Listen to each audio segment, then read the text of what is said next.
tertentu yang bicara tentang komunikasi. Karena memang sebetulnya ya tujuan saya sendiri itu, saya kan dosen AIK di ilmu komunikasi. Saya sebetulnya berharap ada mahasiswa yang membahas skripsinya tentang komunikasi dalam Quran, dalam hadis ya. Tapi ya sampai sekarang saya masih menunggu karena belum ada atau publikasinya tentang itu. Padahal kalau mau digali banyak yang menarik sebetulnya. Sama seperti menarik dengan kajian sastra ya, kajian film, saya kira sama gitu ya. Tapi memang referensinya agak sedikit berat gitu karena yang saya punya pun kebanyakan tertulis dengan bahasa Arab. Ya, tapi yang bahasa Indonesia saya kira juga ada. Jadi ini bentuk pengayaan untuk mahasiswa ilmu komunikasi bahwa Islam sebagai agama itu juga concern pada ini. Gitu. Jadi ada banyak pesan dalam Al-Quran itu terkait komunikasi yang bisa sebetulnya applicable dalam kehidupan sehari-hari malah. Gitu. Ya misalkan ya contoh di dalam Quran itu bagaimana konsep Allah membangun komunikasinya kepada kita, kepada Nabi lewat kitab suci Al-Quran tersebut. Ya, contohnya misalkan ada satu konsep dengan cara kisah. Kisah itu cerita. Jadi Quran membangun narasinya itu supaya kita paham terkait masalah tertentu, maka Allah memberikan satu kisah kepada kita. Memberitahu kisah yang di dalam Al-Quran itu, terkadang dia tidak disebutkan sekali. Dia disebutkan lagi di tempat lain. Dia disebutkan lagi di tempat lain. Ya, jadi satu hal yang mungkin akan mudah dipahami oleh orang lain ketika menyampaikan sesuatu itu dengan memberikan permisalan kisah. Jadi komunikasi itu lebih bisa dipahami oleh orang. Utamanya mereka yang baru mengerti, baru paham. Ya seperti kepada anak-anak. Kan komunikasi kita kepada anak-anak tidak bisa kan seperti saya komunikasi kepada Anda. Itu harus dengan cara tertentu ya. Untuk dia memahami suatu perkara kan saya harus menggunakan analogi. Analogi itu adanya di dalam sebuah cerita. Saya kisahkan itu. Tujuannya agar si anak mengerti. Nah, itu adalah cara komunikasi yang bisa diterima oleh anak kecil. Nah, satu bagian di Quran cara Allah berkomunikasi itu dengan menyajikan kisah itu. Kisah Firaun, kisah Bani Israel, kisah kaum Ad, kaum Samud, biar kita paham, biar kita mengerti bahwa cerita itu ada dan nyata. Kemudian yang kedua bentuk tikror. Bentuk tikror itu bentuk pengulangan dalam berkomunikasi Al-Quran itu. Ya coba kalau teman-teman baca ya di Al-Quran, itu banyak ayat yang selalu diulang sama Allah itu. Misalkan la'alakum tatakun, berapa kali itu diulang. Kemudian la'alakum tuflihun, la'alakum tatafakkarun, kemudian ya ayyuhallazina amanu, ya ayyuhallazina kafaru, ya kan? Belum lagi tentang kiamat, belum lagi tentang surga neraka, itu selalu diulang-ulang gitu. Nah, kita jadi bertanya kalau kita memperhatikan itu betul ya, kenapa dalam pembicaraan Quran, dalam komunikasinya, Allah selalu mengulang kalimat-kalimat tertentu. Kalau mau dijawab sederhana ya karena saking pentingnya. Ya saya juga begitu kepada mahasiswa, misalkan yang mahasiswa putri ya, misalkan yang perempuan. Kalau ada yang pakai hijabnya kurang betul, ya kan saya ingatin. Itu rambutnya Mbak kelihatan, oh itu pakai peniti gitu, ya supaya enggak nampak lehernya. Besoknya dia begitu lagi, ya saya ingetin lagi. Selama saya melihatnya di kelas juga, ya saya akan ingatkan. Karena yang saya sampaikan itu adalah perkara penting, perkara urgen. Gitu. Dengan kita terus-terusan diingatkan begitu, itu nanti akan membentuk paradigma di kepala kita. Sama dengan Anda selalu dicecoki berita yang itu-itu saja dari pagi sampai malam selama sebulan. maka itu yang ada di kepala kita nanti. Nah, Al-Quran juga sebetulnya begitu, gitu, supaya kita itu informasi itu memang terpatri dalam isi kepala kita ya. Saya gitu ya, komunikasi sama anak saya untuk sholat. Sekali dia tidak sholat, saya diem, itu akan jadi tanda buat dia kalau ayahnya udah tidak peduli itu. Ya. Tapi kalau dia tidak sholat, kemudian saya selalu bilang, ayo sholat itu. Walaupun dia mengerjakannya lambat gitu, tapi saya selalu ngomong begitu, itu lama kelamaan akan muncul paradigma sendiri di kepalanya. Kalau ayahku selalu memperhatikan kalau aku tidak sholat gitu. Ya. Nah, maka untuk itulah cara Quran berkomunikasi salah satunya dengan mengulangnya. Nah, nanti coba dengarkan lagi saja ya. Nah, bahasan kita itu sekarang tentang bentuk komunikasi dalam Islam. Ya. Sebetulnya bentuk ini tidak baru-baru amat ya. Ya, di dalam ilmu komunikasi pun kita mengenal sebetulnya bentuk komunikasi ini gitu. Ya misalkan bentuk komunikasi sosial atau intrapersonal kan itu udah kita kenal komunikasi macam begitu itu. Ya. Tapi ini cuma penamaannya saja dan mungkin perluasan makna dari situ. Ya. Yang mungkin baru itu mungkin ya. Saya sendiri juga tidak membahas lebih dalam terkait yang teman-teman semua pelajari. Misalkan ini ya, bentuk yang pertama, komunikasi ilahiyah. Saya tahu seorang ahli komunikasi dari barat, Laswell, di dalam bukunya itu dia tidak menyebutkan komunikasi ilahi. Dia lebih banyak kepada komunikasi komunitas dan media juga. Dia tidak menyentuh nilai ini. Nah, kalau tidak ada, nah di komunikasi Islam ini, Islam interdisipliner, ini dikenalkan dengan yang begini. Jadi kalau saya ulang lagi gitu ya, pembahasan dulu waktu Anda di kuliah Quran hadis, di kuliah akhlak, kuliah dakwah, ya sekarang Islam interdisipliner. Islam itu masuk kemana-mana, gitu. Ada di setiap lini kehidupan, itu nggak bisa dipisahkan. Apalagi di komunikasi. Ya, karena di sebuah hadis disebutkan bahwa seorang mukmin itu adalah orang yang menjaga lisannya dari menyakiti tetangganya. Ya, menjaga lisan. Lisan itu muara dari komunikasi. Berarti hadis pun memperhatikan yang namanya komunikasi itu harus dijaga. Gitu. Ya, komunikasi itu harus punya nilai kemanfaatan. Komunikasi harus punya nilai kebenaran. Kalau dua hal itu atau lebih dari situ ditambahkan, itu masuk dalam kategori komunikasi ilahiyah. Komunikasi ilahiyah bukan saja maknanya dia mengenal penciptanya dengan cara sholat. Ya. Itu bagian dari komunikasi ilahiyah juga. Gitu. Yang paling sederhana ya itu. Gitu. Ya, Anda berpuasa, coba lihat berpuasa dalam konteks ilmu komunikasi. Itu komunikasi Anda dengan Tuhan. Yang nanti punya turunan ke bawah gitu.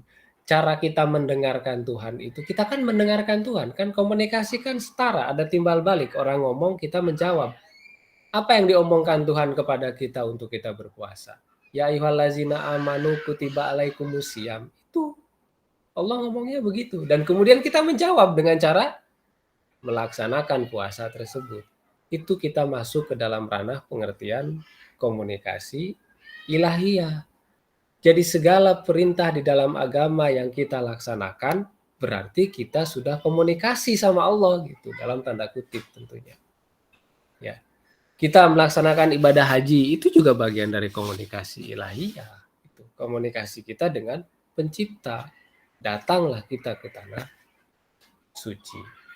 Nah, satu hal lagi yang bagian penting dalam komunikasi ilahiyah ini adalah bahwa Allah ketika menyebutkan dirinya kepada kita, kalau mau mencari dunia, kata Allah, itu kamu cari aku dulu. Itu model komunikasi yang Allah coba sampaikan kepada kita. Itu tertulis dalam surat Qasas ayat 77. Ya. Wabtaghi fima atakallah darul akhirah wala tansa nasibaka minad dunya. Ini yang disuruh pertama kali dulu. Jemput apa yang Allah berikan untukmu bagi kehidupan akhirat. Tapi jangan lupa bagianmu di dunia. Ya, hidup ini disuruhnya kita seimbang. Allah dalam berkomunikasi aja sudah seimbang. Ya. Pun sebetulnya kita dalam berkata-kata ya itu harus punya nilai-nilai keseimbangan dan itu susah gitu. Jadi kan ini pelajaran penting ya kan untuk kita itu. Kita tidak disuruhnya untuk selalu sholat, ya, selalu belajar, selalu puasa, tidak. Tapi disuruhnya juga kita untuk jangan lupa hidup di dunia itu butuh ilmu, hidup di dunia itu butuh makan, cari makan itu ya dengan pengetahuan. Tuh. Tapi sebelum kamu ke situ, kamu minta tolong Tuhan dulu. Tuh. Ya. Jadi cara mencapai kesuksesan perspektif Muslim itu dekati dulu Tuhannya. Ya. Komunikasinya benerin dulu. Ya. Jadi kalau kita misalkan ada salah komunikasi dengan teman, dengan dosen, ya salah komunikasi itu karena memang komunikasi yang tidak jalan, kan begitu. Sehingga apa yang diinginkan tidak berhasil. Kita dalam kehidupan tidak berhasil, boleh jadi komunikasi kita dengan ilahi ada yang salah. Komunikasi dengan Tuhannya nggak jalan. Komunikasi dengan Tuhannya itu mandek. Nah, kita kan perlu cari tahu kenapa bisa mandek komunikasi ini. Apa komunikasi dengan Tuhan itu? Sholatnya sudah betul belum? Tuh kan. Rukun sunnahnya udah jalan belum? Kan gitu. Kemudian sholatnya punya dampak nggak dalam kehidupan? Tepat waktu nggak kita sholat? Itu bagian dari komunikasi ilahiyah. Yang Allah suruh pertama kali itu yang harus dilakukan. Ya kalau saya bicara bukan dengan seorang muslim, ya omongan ini tidak ada gunanya. Ya, orang mereka tidak, apalagi sama orang ateis kan, tidak mengenal Tuhan. Nggak ada namanya komunikasi ilahiyah itu. Tapi kalau kita di komunikasi Islam dan orang-orang komunikasi yang beragama Islam, ya mestinya nilai ini dimasukkan. Kalau komunikasi yang pertama ini dikenal, maka komunikasi kedua dan ketiga itu akan mudah. Ya. Jadi jangan lupakan nilai akhirat untuk kehidupan dunia dan berbuat baiklah dalam kehidupan dunia itu. Ya sebab Allah juga berbuat baik kepada kita, padahal kita banyak kesalahan. Gitu. Nah, komunikasi ilahiyah tadi kan sifatnya metafor, ya, majas, perumpamaan dengan melaksanakan perintahnya. Itu berarti kita sudah berkomunikasi dengan baik tuh. Tapi bisa nggak komunikasi ilahiyah itu berbentuk fisik? Bisa, dan terjadi pada masa dahulu. Ini ayatnya ya. Dan tiada mungkin bagi seorang manusia pun bahwa Allah berkata-kata dengan dia kecuali dengan perantaraan wahyu di belakang tabir atau dengan mengutus seorang utusan lalu diwahyukan kepadanya dengan seizinnya apa yang dia kehendaki. Sesungguhnya dia maha tinggi lagi maha bijaksana. Bahkan kita itu bisa berkomunikasi dengan sesuatu yang tak nampak, yaitu turunnya wahyu. Siapa yang mendapatkan ini? Nabi, tidak semua orang. Jadi kalau mau disebutkan lebih spesifik itu komunikasi ilahiyah itu apakah maksudnya bercakap-cakap dengan Tuhan, Pak? Iya, memang. Siapa yang melakukan itu? Tuh, Nabi Muhammad dengan Isra Mi'raj. Ya, tuh Nabi Musa ketika dia keluar dari kampung bernama Madyan, dia mendapatkan wahyu suruh naik ke bukit, di bukit itu ada ranting terbakar, kemudian dia mendengar suara wahyu dari itu, suara Allah. Siapa lagi? Nabi Ibrahim. Nih, ya, sewaktu Nabi Ibrahim minta kepada Allah, tunjukkan saya bahwa engkau itu maha kuasa. Kemudian kan Allah bertanya kepada dia, awalam tu'min, emang kamu tidak beriman Ibrahim? Saya beriman. Ya, tapi saya pengen tahu engkau itu semaha kuasa apa sih? Gitu. Akhirnya Nabi Ibrahim disuruh untuk ngambil burung itu dipotong-potong sama Nabi Ibrahim, kemudian Allah menyuruhnya untuk menyebar di setiap penjuru bukit sana, sebarkan itu dan panggil mereka, ya'ti nakasaya, maka mereka akan datang kepadamu dengan bentuk yang semula sebelum kamu potong-potong itu. Itu tuh rangkaian obrolan itu, ya. Ini nih, di surat ini salah satunya ya. Itu rangkaian obrolan kan ini kan komunikasi betul. Secara verbal, kata demi kata, bisa nggak dia melihat orangnya? Tidak. Ya, karena dia meyakini di dalam dirinya saja. Ada nggak yang mau melihat Allah? Ada Nabi Musa. Allah menunjukkan, tetapi tidak sampai keseluruhannya. Nabi Musa ini sudah pingsan. Karena kita ini makhluk terbatas, kita tidak bisa untuk melihat yang tak terbatas seperti Allah Subhanahu wa taala. Jadi kalau kembali ya ke pemaknaan makna komunikasi ilahiyah itu bisa maknanya secara metafor, secara majas. Dalam artian kita melaksanakan sholat, melaksanakan perintah, melaksanakan kebaikan-kebaikan itu sebetulnya adalah hasil dari komunikasi kita dengan Allah. Dan itu harus ada di diri kita karena ini nanti pengaruh ke bawah. Kalau komunikasi dengan ilahiyahnya, dengan Tuhannya itu tidak kuat, maka komunikasi dengan dirinya tidak kuat, komunikasi dengan orang lain pun tidak kuat. Sehingga efeknya, dampaknya bisa mengakibatkan dia menghalalkan segala cara. Ini mana yang pertama ya, secara majas. Yang kedua, makna komunikasi ilahiyah itu bisa bermakna secara fisik. Artinya dia bercakap-cakap memang. Ya, bisa melakukan omongan itu, tapi ini tidak semua orang. Yang bisa mengerjakannya hanya orang-orang yang dipilih oleh Allah, yang kita sebut sebagai nabi atau rasul. Nah, kita sekarang harus memperbaiki komunikasi ilahiyah kita itu. Ya. Jadi hubungan kita dengan Allah sebagai orang yang beribadah itu coba lihat dalam perspektif ilmu komunikasi. Sebaiknya seperti apa orang ketika berkomunikasi, maka seperti itulah kita berkomunikasi kepada Allah. Ya, misalkan ya, kalau face to face ya cobalah dengarkan gitu, perhatikan gitu ya, apa yang disampaikan. Itu sederhananya begitu ya. Ya kalau dengan Allah berarti kita pahami bacaannya, ya doa yang betul, khusyuk dalam sholat. Perbaiki ini, maka yang lain kata Allah akan diperbaiki.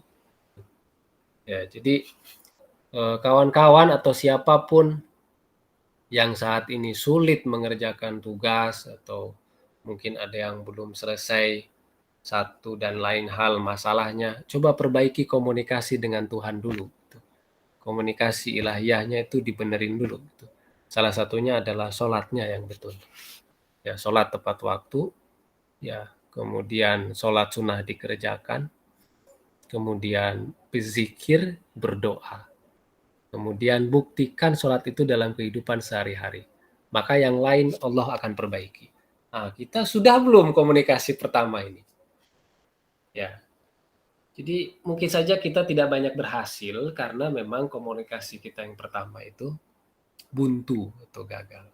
Ini bentuk komunikasi pertama dalam komunikasi Islam, yaitu komunikasi teologis, komunikasi tentang ketuhanan atau ilahiyah. Kemudian yang berikutnya ya, dan yang berikutnya ini saya kira sama dengan pemahaman komunikasi kita, ya, intrapersona.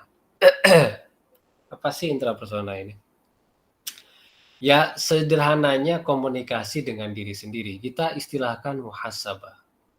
Ya, jadi muhasabah itu menghitung diri, mengevaluasi diri apa yang sudah dilakukan dan kesalahan apa yang sudah dibuat.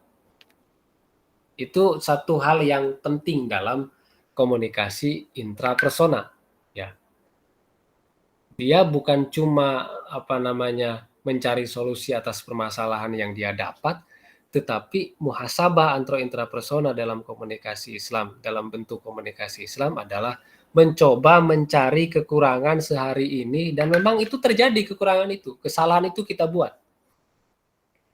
Kita introspeksi, kemudian kita ukur memang itu salah, ya. Kemudian kita evaluasi diri kita, dan kemudian ke depan kita coba menyusun rencana ulang. Apa yang dilakukan kemarin itu tidak tepat. Atau dalam istilah ulama yang bernama Ibnu Qayyim, namanya khawatir dan afkar. Ya, untuk kita menuju pada masa depan. Kita kan tidak tahu nih masa depan kayak apa. Maka kata Ibnu Qayyim, kita perlu muhasabah. Kita perlu intrapersona. kita perlu ngobrol dengan diri kita sendiri. Apa sih yang saya bisa? Apa sih yang saya mampu? Saya mau ngapain? Saya mau bikin apa? Sudah mulai digambarkan di dalam diri sendiri. Apa yang harus saya lakukan? Saya mau ngapain? Ini kalau komunikasi ilahiyah pertama tidak begitu kuat, ini juga akan mudah goyang. Karena komunikasi ilahiyah itu punya pengaruh untuk kehidupan di masa yang akan datang. Ya. Bukan kehidupan di dunia untuk sukses kehidupan duniawi saja, tetapi setelahnya juga. Ya. Di surat Al-Hasyr disebutkan, ya, ini pentingnya muhasabah, ya, komunikasi pada diri sendiri, ya, intrapersona. Ya ayyuhalladzina amanu taqullaha wal tanzur nafsum ma qaddamat lighad wattaqullaha innallaha khabirum bima ta'malun. Hendaklah setiap diri memperhatikan apa yang telah diperbuatnya untuk hari esok. Ini lebih spesifik, hari kiamat. Ya. Jadi seorang yang punya muhasabah dengan tingkatan yang tinggi, itu yang dipikirkan ke depan, dan yang lalu yang sudah salah itu dia tidak akan ulangi, dan ke depan dia mau ngapain. Bukan untuk kesuksesannya, tetapi setelah kematiannya. Nah, ini berat mikirin kayak gini. Kita mikirin kesalahan kita sendiri saja. Sedikit manusia yang mampu melakukan itu. Saya hari ini sudah berbohong. Dia tahu berbohong, tapi dia tidak mau intrapersona ke dalam dirinya. Dia tidak mau muhasabah. Loh, kenapa sih ini diharuskan di dalam komunikasi Islam itu? Karena komunikasi Islam itu ingin kita menjadi pribadi yang benar. Benar dalam kehidupan dunia dan akhirat, dan dalam perspektif yang lebih luas. Jadi bukan hanya untuk menggapai kesuksesan di dunia saja. Yang diinginkan itu lebih luas daripada itu. Maka sering-seringlah merenung, kontemplasi. Itu juga perlu, karena itu juga bagian dari komunikasi. Ya, saya pernah bertanya ini juga nih kepada beberapa orang yang saya kira lebih pintar dari saya, ya. Ya. Dan mereka tidak berani ngomong, aduh, saya nggak berani Pak. Saya tidak berani untuk menyalahkan diri sendiri. Kalau nyarahin sampean saya bisa. Tapi kalau saya gitu merenung, salah saya ini, salah saya kayaknya nggak sanggup dan nggak berani. Itu yang saya anggap setingkat orang dengan intelektual yang saya rasa tinggi. Gitu. Pun tidak berani ngomong itu. Tapi agama kita itu menyuruh berkomunikasi kepada diri sendiri. Ya. Coba timbang amal kita sendiri, hisab itu. Apa yang sudah kita lakukan buat diri, buat orang lain, buat keluarga, manfaatnya adakah, atau isinya cuma merugikan. Ya, kan berat kan omongan kayak begini tuh. Sebetulnya susah. Tapi kalau dilatih, ya gampang aja. Atau kalau teman-teman, oh saya biasa Pak, oh itu lebih bagus. Ya. Sehingga dia ngerti apa yang harus dia lakukan. Ini keliru nih. Saya nanti tahapannya akan melakukan ini, melakukan itu. Sebab dia orang yang suka muhasabah. Tapi kalau itu lewat dari dia, susah. Nah, ada satu filsuf ya, namanya Socrates ya. Kata dia, seseorang itu bisa berkomunikasi dengan dirinya sendiri untuk permasalahannya sendiri. Dia memberikan dua istilah, yaitu tawallud wa tahakkum istilahnya itu. Jadi kata dia, bentuk intrapersona muhasabah seseorang yaitu nampak ketika dia punya masalah. Dia nggak akan cerita kepada orang lain, tapi dia akan menyelesaikannya dengan pikirannya sendiri. Tapi ini juga susah loh ya, karena ada orang yang nggak ketemu solusinya, akhirnya dia larinya kepada obat-obatan, ya, larinya kepada pergaulan bebas, larinya kepada narkoba, ya. Saya pernah cerita ya di kelas mana gitu. Di sini itu saya deket kos-kosan ya di rumah saya itu.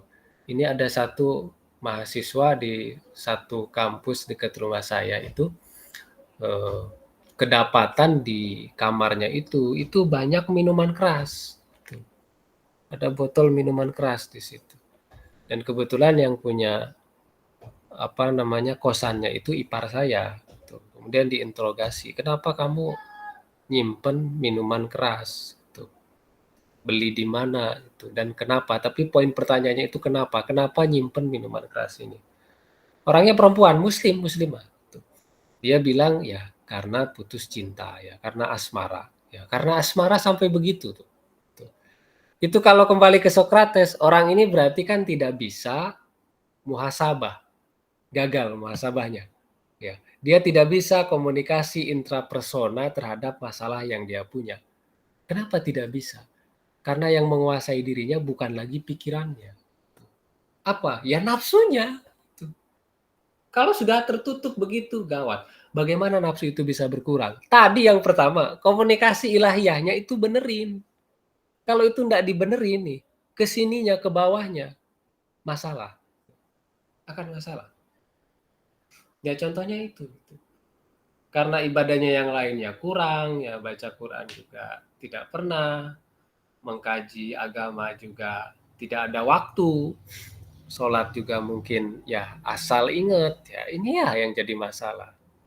Sehingga nanti turun ke bawahnya repot. Sehingga dia sendiri pun tidak bisa melakukan komunikasi intrapersonal. Nggak bisa dia muhasabah.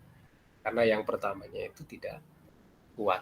Tapi kalau dia kuat, karena orang semacam Sokrates itu kan kuat dalam pikirannya, gitu ya.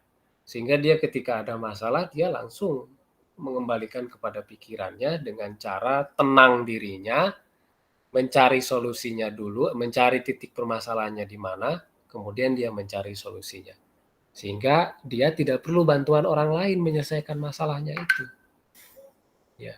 Jadi menurut Sokrates, setiap kita itu punya mampu untuk menyelesaikan masalah masing-masing tanpa bantuan orang lain.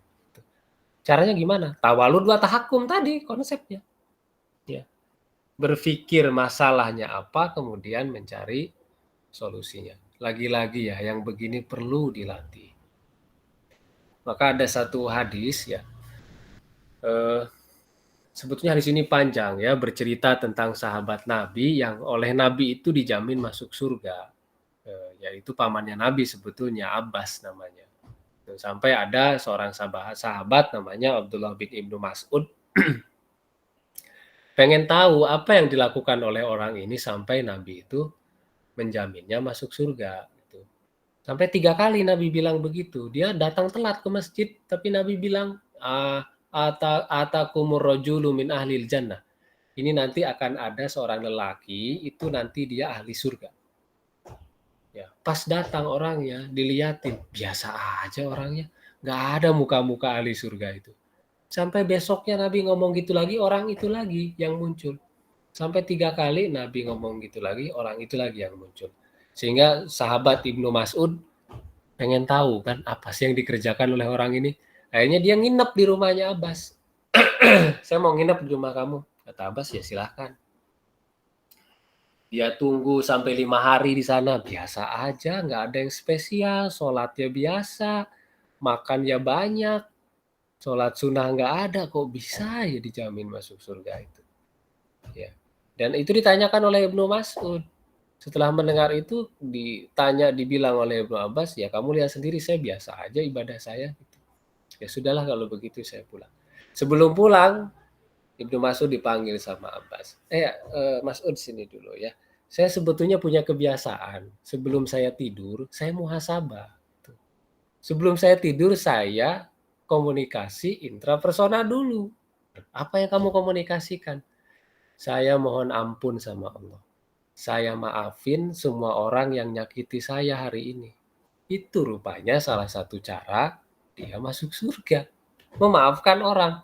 Itu kalau kawan-kawan lihat di surat Al-Imran ayat 133, tanda orang bertakwa, al-afu itu memaafkan, ya, menahan amarah.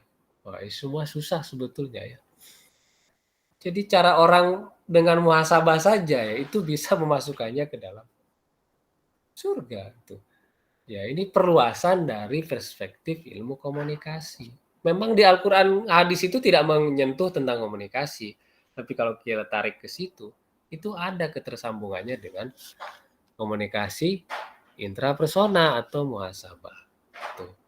Maka setiap kita mestinya punya waktu menyempatkan diri untuk mengukur kualitas diri. Ini yang kedua ya, bentuk komunikasi dalam Islam. Kemudian yang terakhir muamalah. Ini yang paling banyak gesekan. Ya. Jadi kalaulah kita ini sudah memutuskan hidup bersosial, maka kita tidak akan pernah lepas dari gesekan.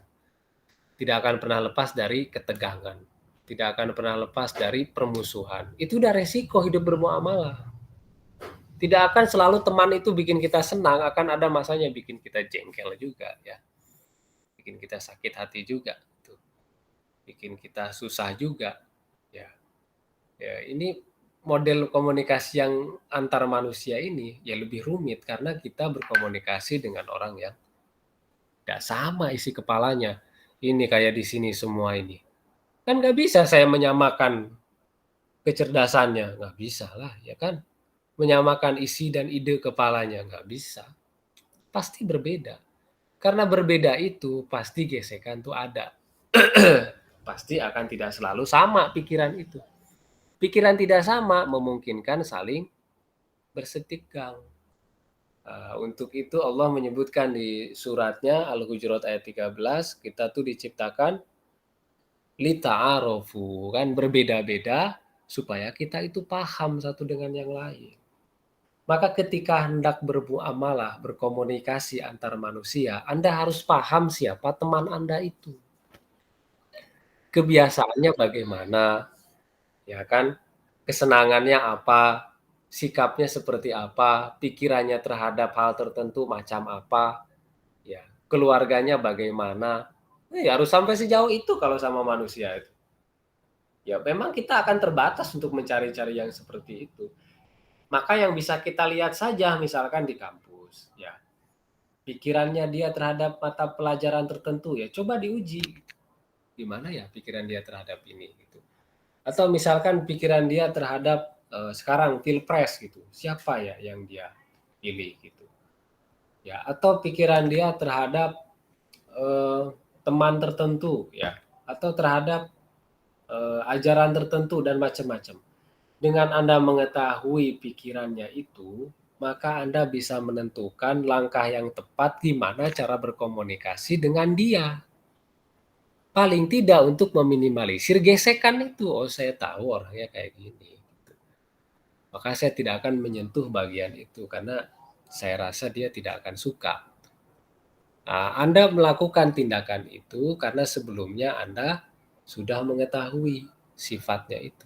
Jadi ketika bermuamalah, berkomunikasi dengan orang, kita bisa meletakkan sikap kita. Anda ketika berkomunikasi, kita semua ya, ketika berkomunikasi dengan orang yang lebih tua, ya kita kan cenderung akan bertindak sopan. Padahal kita tidak tahu siapa dia. Dari mana kita bisa sopan begitu? Karena dia nampak lebih tua. Gitu. Karena dia lebih tua ya kita sopan. Ya, tuh. Dengan melihat dan mengantongi pengetahuan itu, maka bermuamalah, berkomunikasi antar manusia itu bisa kita atur. Ya. Jadi komunikasi dengan sesama makhluk yang dalam hal ini adalah manusia, itu akan rentan terjadi gesekan. Maka untuk meminimalisir itu, sebelum kita berkomunikasi dengan orang yang berbeda, Islam mengajarkan kita untuk mengenal orang itu dan memahaminya lebih jauh. Agar kita bisa memilih pemilihan kata yang tepat, sikap yang tepat yang kita sampaikan ketika kita berada dalam obrolan dengan orang tersebut.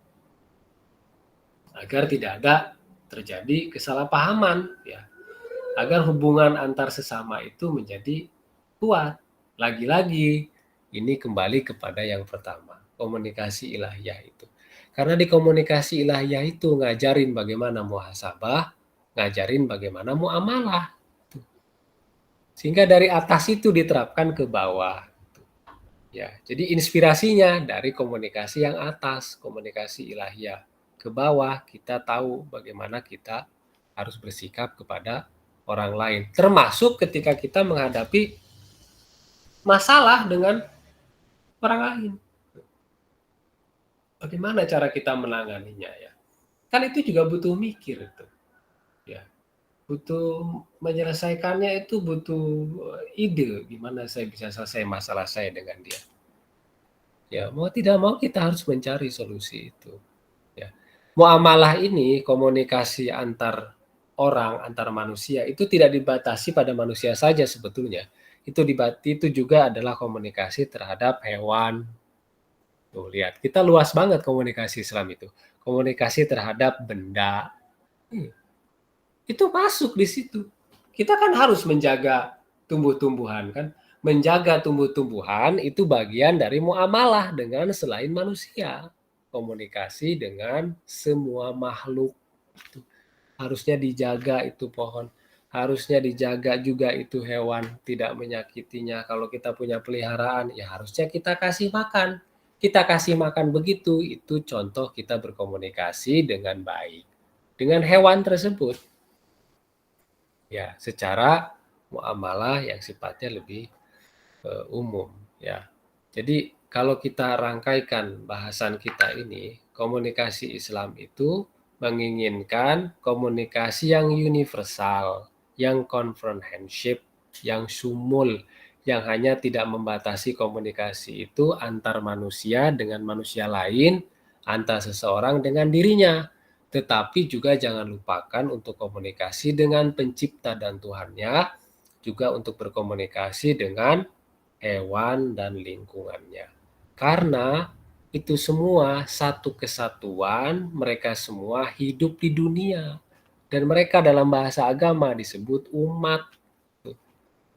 Jadi jangan cuma kita komunikasinya ke orang saja, tetapi bagaimana juga kita mampu menempatkan komunikasi dengan Tuhan dengan benar, komunikasi dengan hewan, dan juga dengan benda-benda.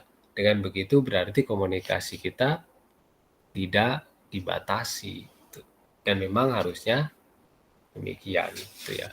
Nah, inilah gambaran bagaimana bentuk komunikasi di dalam Islam ya, yang tidak hanya fokus pada satu hal. Saya berharap ini menambah pengayaan lah buat kawan-kawan agar nanti ketika Anda berada dimanapun di lembaga Anda bekerja itu, nilai-nilai ini jangan dilupakan. Itu ya. Nilai kepada Tuhan bagaimana komunikasi ya harus jalan. Komunikasi pada diri sendiri juga harus ada. Komunikasi kepada sesama ya apalagi gitu ya. Saya kira itu ya teman-teman bahasan kita di sore hari ini tentang bentuk komunikasi dalam Islam. Kalau ada yang mau bertanya saya silahkan. Alvina, Pak. Nggih, pripun Mbak Alvina?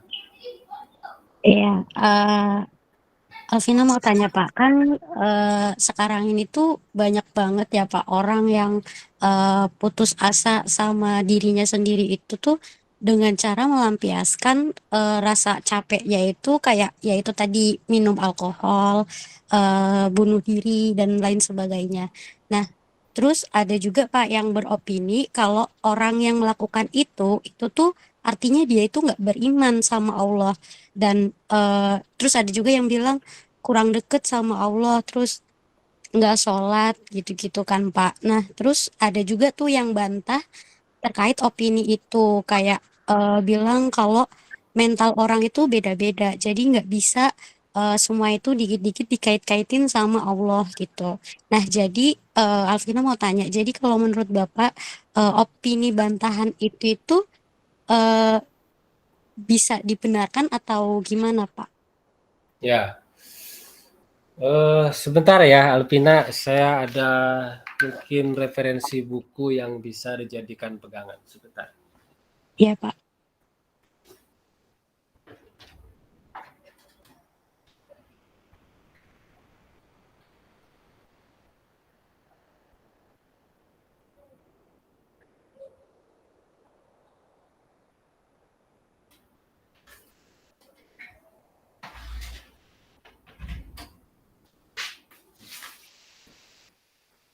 Ya, ini saya ada bukunya. Ini buku lama sekali ya, tapi ditulis oleh orang yang cukup terkenal di Indonesia pada masanya, yaitu tahun 1995. Dia ini psikiater.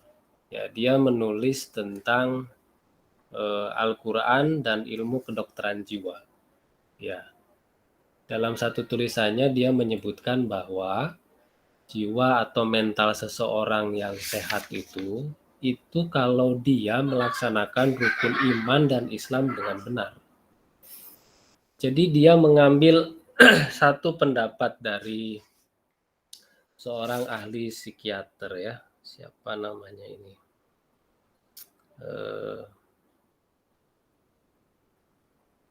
Bentar, ini saya lupa nandain ya.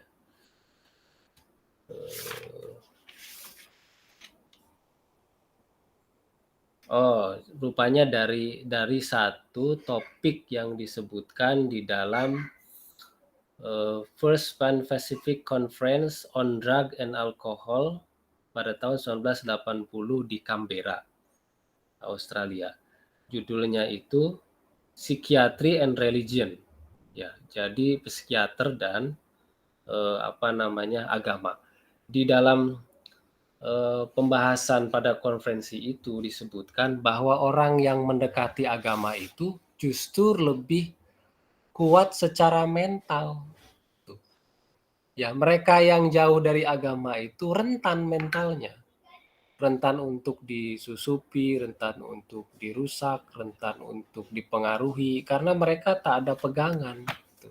Sehingga dia mudah stres, mudah anxiety itu, mudah cemas. Pikirannya itu inginnya bunuh diri gitu. Karena dia tidak ada pegangan apapun. Tapi orang yang agamanya justru lebih kuat, melekat berdasarkan kajian dari mereka itu lebih, bukan tidak ada ya, Mbak. Itu lebih sangat sedikit daripada orang yang tidak mengenal dirinya pada agama. Gitu. Jadi mental mereka itu justru lebih terbentuk dengan mereka mengetahui agama itu. Ya. Jadi kalau orang yang jauh dari Tuhannya, pada satu aspek ya kita bisa membenarkan bahwa itu bisa jadi kendala lemahnya mental dia. Tadi ini WA. Ya. Sebentar ya teman-teman. Katanya alamat Ustadz sini. Dia di perjalanan sedang menuju ke sini. Dini. Oh iya. Ya. Ya. Kasih dia. Ya, jadi kalau menurut referensi saya, ini ditulis oleh Profesor Dr. Dadang Hawari. Dia seorang psikiater. Di dalam bukunya Al-Quran dan Ilmu Kesehatan Jiwa, dia menyebutkan mereka yang lemah mental itu, yang lebih pada berakibat pada gangguan mental atau lemahnya mental atau jiwanya yang lemah sampai dampaknya kepada obat-obatan, kemudian bunuh diri. Itu menurut dia berdasarkan kajiannya dan juga referensi dia dari konferensi internasional tadi, sebabnya karena orang itu tidak dekat dengan agama. Dan dia mengusulkan para psikiater ini juga ngasih himbauan tentang agama itu, tentang dosa, tentang neraka, tentang surga. Yang di masa modern sekarang justru psikiater jarang ngomong itu. Pada masanya. Tapi sekarang saya kira sudah banyak lah psikiater yang ngomong itu. Ya, saya kira demikian ya, Mbak. Jadi agama saya kira tetap menjadi hal yang kunci dan penting ya untuk memperkuat mental seseorang. Itu Mbak Alvina. Iya, baik, Pak. Pak, kalau tanya satu lagi boleh? Boleh. Jadi saya mau tanya, Pak. Kalau semisal kita itu ada trust issue ke orang tua, nggak nggak punya rasa percaya sama orang tua gitu, Pak, karena kayak udah sering dikecewain atau mungkin, selalu orang tua itu menjanjikan tapi nggak pernah tepat gitu. Jadi akhirnya kayak kita itu takut gitu, Pak. Nah, Alvina mau tanya kalau, kita itu ada trust issue ke orang tua itu tuh termasuk anak durhaka nggak ya, Pak? Apa durhaka menurut Mbak Alvina? Durhaka menurut saya itu, ya membangkang orang tua sih, Pak. Kayak Membangkang, semisal iya nggak nurut, iya nggak nurut iya, ya. nggak nurut, iya. Ya, kalau di surat Al-Isra itu kan disebutkan fala taqul lahuma uffin, ya kan? Jangan berkata ah saja itu tidak boleh gitu. Tapi yang begitu apakah ada, Pak? Ideal enggak itu? Enggak ideal sekarang gitu. Ya, susah mencarinya. Saya di sini banyak itu mendengar anak-anak yang sebentar ya, teman-teman. Adik saya itu mau ke sini, dia tidak tahu alamatnya. Bentar ya, Mbak Alvina. Baik, Pak.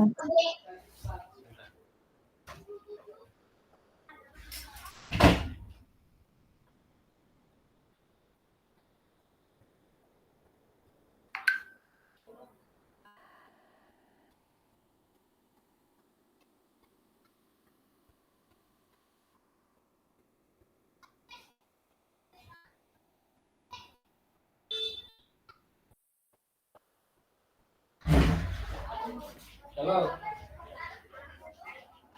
Iya sebentar aku lagi ngajar dulu. Bentar. Kita kirimin. Ya, ya.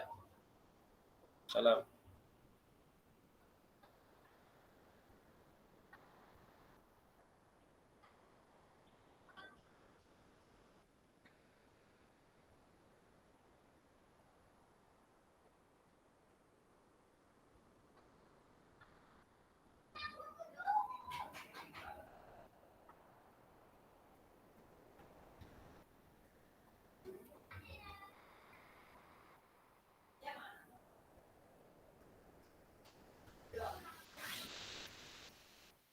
Ya, mohon maaf ya. Ini saya emang ya tuh tadi mau ada acara jadi banyak tamu. Ya, kembali ke Mbak Alvina ya. Jadi definisi orang dianggap dia melawan orang tuanya, let's say membangkang, itu sebetulnya dari kalimat dari kalimat Tuh. Tapi boleh nggak orang tua dilawan? Boleh. Kalau orang tua itu menyuruh kepada keburukan. Kalau orang tua menyuruh kepada kemusyrikan, boleh. Tetapi melawannya bukan dengan cara membentaknya. Bukan dengan cara mendendamnya. Bukan begitu. Ya. Tetapi dengan memberikan nasihat yang bijak, yang rasional. Ada apa yang begitu? Ada. Siapa? Nabi Ibrahim. Ya. Nabi Ibrahim apa kurangnya itu? Ya, bapaknya nggak mau dengar omongan dia, akhirnya dia protes. Gimana protesnya? Semua patung yang dibuat bapaknya dia hancurin. Tuh. Disisain yang satu kan, yang paling gede, disimpan kapaknya di situ. Ya, untuk menggagalkan logika bapaknya itu.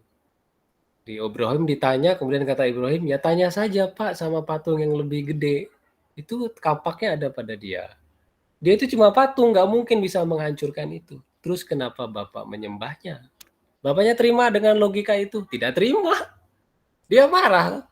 Dibakarlah Ibrahim. Marah Ibrahim? Tidak. Terima. Ya sudah kalau Bapak mau bakar, bakarlah itu. Dibakar. Akhirnya Allah tolong dia. Nabi Ismail ke Ibrahim. Ya, ini pelajaran lain. Tapi saya ke Nabi Ibrahim dulu ya. Kita tidak bisa kan kayak Nabi Ibrahim. Berat. Tapi yang saya ingin sampaikan adalah anak itu mestinya memang demikian ke orang tua. Tapi berat Pak, betul memang susah. Makanya Allah bilangnya di ayat yang tadi itu diawali dengan amanu. Ya ayyuhallazina amanu.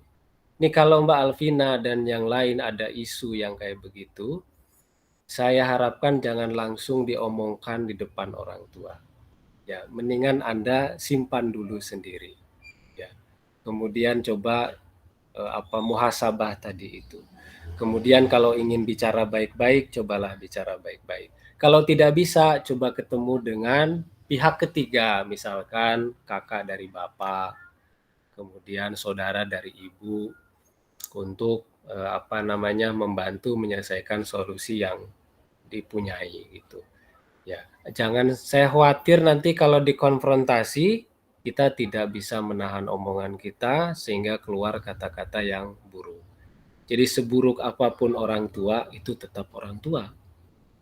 Jangan dibalas dengan keburukannya walaupun dia bohong terus ke kita atau kita tidak dipercayainya. Ya, saya pernah juga dalam posisi itu, tapi saya buktikan gitu, Mbak Vina gitu, tidak Percaya. Waktu saya ke Mesir itu ya, kamu mau ngapain ke Mesir ya, kata bapak saya itu. Ya sudah ke sana tapi buktiin pulang. Ya, waktu pulang ya saya buktikan, waktu di sana saya buktikan, saya bikin karya, ini saya setahun sekali saya kasih gitu. Ya, coba lihat komunikasi antara Nabi Ibrahim dengan anaknya Ismail. Itu Nabi Ibrahim nggak enak ke anaknya ketika dia mau menyembelih dia kan. Saya ngimpi kamu semalam saya sembelih nak. Gitu. Apakah Nabi Ibrahim langsung memaksa? Enggak. Dia malah minta pendapat anaknya Ismail karena Ismail sudah remaja, sudah usia 18-an ke bawah itu. Ya. Dia tanya pendapat kamu gimana gitu. Nah, ini pelajaran pentingnya. Kita mungkin sekarang ya, kita tidak mendapatkan apa yang kita inginkan dari orang tua kita semestinya. Jangan kita lakukan itu nanti ke anak kita. Gitu. Ada saatnya anak itu kita perintahkan. Kita marahi ya, kita tegas ke dia. Ada saatnya kita diskusi sama dia. Nah, seperti ini nih, sudah dewasa kayak gini, sudah mahasiswa, sudah SMA, itu sebetulnya masa di mana diskusi dengan anak. Ya, kamu maunya gimana? Pengennya seperti apa? Yang sudah kamu perhitungkan macam mana gitu. Coba biar dia belajar memutuskan perkara. Ya. Karena yang sekarang mungkin kita akan susah merubah nih. Aduh, orang tua saya udah begini, udah susah saya rubahnya. Ya, jalan dan cara kita saya kira mendengarkan gitu ya. Tidak perlu menghardiknya. Kalau Anda tidak suka dengan omongan orang tua, ya diam saja. Ya, harus bisa menahannya walaupun berat. Saya khawatir kalau kita keluar omongan yang buruk malah jadi tidak berkah untuk kita sendiri. Ya, saya tidak bisa ngasih solusi yang lebih konkret, Mbak Vina, gitu. Hanya kasih solusi yang saya kira itu akan lebih aman buat Mbak Vina gitu. Kira-kira begitu Mbak E. Baik Pak, terima kasih Pak. Yeah. Oh, maaf ya teman-teman, kita tutup saja ya. Itu ada beberapa tamu yang harus saya temui. Jadi saya khawatir ya apa? Oh ya, alhamdulillah. Okay. Ya, kawan-kawan, saya kira ini saja. Nanti ini saya share, ini saya rekam. Ya, nanti saya share di grup bersama dengan